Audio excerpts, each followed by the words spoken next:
జై శ్రీమన్నారాయణ. సుదర్శనవాణి పరిపూర్ణ వాస్తు. గృహాలు అనేకం కడుతూ ఉంటాము. అన్ని గృహాలు కూడాను మనకు పూర్తి సివిల్గా టెక్నాలజీ ప్రకారంగా నిర్మితమయ్యేటువంటి గృహాలు పూర్తి వాస్తుతో ఉండేవి తక్కువగా ఉంటాయి, అరుదుగా ఉంటుంటాయి. అది మనం కూడా చూస్తూ ఉంటాము.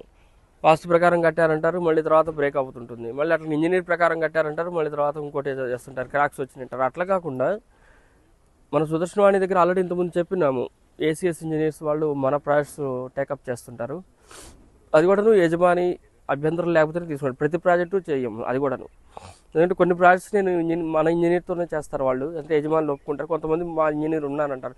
ఎవరైతే ఇంట్రెస్ట్గా ఉంటారో సుదర్శనవాణి ద్వారా పరిపూర్ణంగా with architecture designer, engineering section, మళ్ళీ అట్లాగనే మొత్తం టీం మొత్తము వాళ్ళకి మనం హ్యాండ్ ఓవర్ చేస్తాం. ఏసీఎస్ టెక్నాలజీస్ వాళ్ళకి, ఏసీఎస్ ఇంజనీరింగ్ డిపార్ట్మెంట్. ఇక్కడ వీళ్ళు తీసుకునే జాగ్రత్తలో మొట్టమొదటిగా తీసుకునే జాగ్రత్త ఏంటంటే, ఆ టీము ఏదైతే ఉంటుందో శ్రీనివాస్ గారి టీము, వాళ్ళు చేయవలసినటువంటి విధి విధానాల ద్వారా టెక్నికల్గా ఉండేటువంటి సిస్టమ్ అంతా ఫాలో అవుతూ ముందుకు కదులుతూ ఉన్నా, ఈవెన్ అయినా కానీ ప్రతి మనిషికి కూడాను మనిషి అనేవాడు తప్పు చేయకుండా ఉండరు, ఎవరు తప్పు చేయకుండా ఉండరు, అందరూ కరెక్ట్ చేస్తారని నేను చెప్పను. ఎక్కడో ఒక చోట మిస్టేక్ లభిస్తూ ఉంటుంది. వీళ్ళు ఏం చేస్తారంటే స్పెసిఫిక్గా ఒక థర్డ్ పార్టీ టీంని పెడతారు.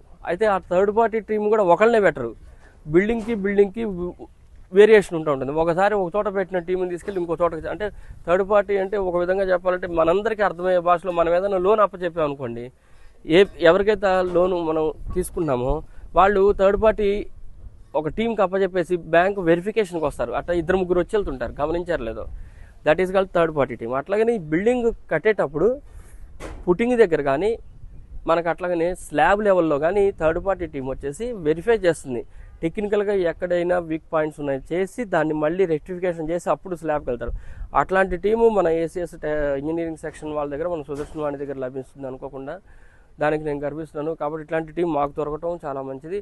అట్లా ఇట్లాంటి టీంతో మన సుదర్శనవాణి ద్వారా హైదరాబాద్లో 5 బిల్డింగ్స్ నడుస్తున్నాయి. ఇది 6వ బిల్డింగ్. దీని గురించి క్రితంలో చెప్పాను. గ్రౌండ్ లెవెల్లో పుట్టింగ్స్ దగ్గర నుంచి రాక్ సెక్షన్లో కట్టేటువంటి హౌస్ అనమాట. దీని పూర్తి వివరాలు నెక్స్ట్ వీడియోలో మనం ప్రజెంట్ చేద్దాం. జై శ్రీమన్నారాయణ.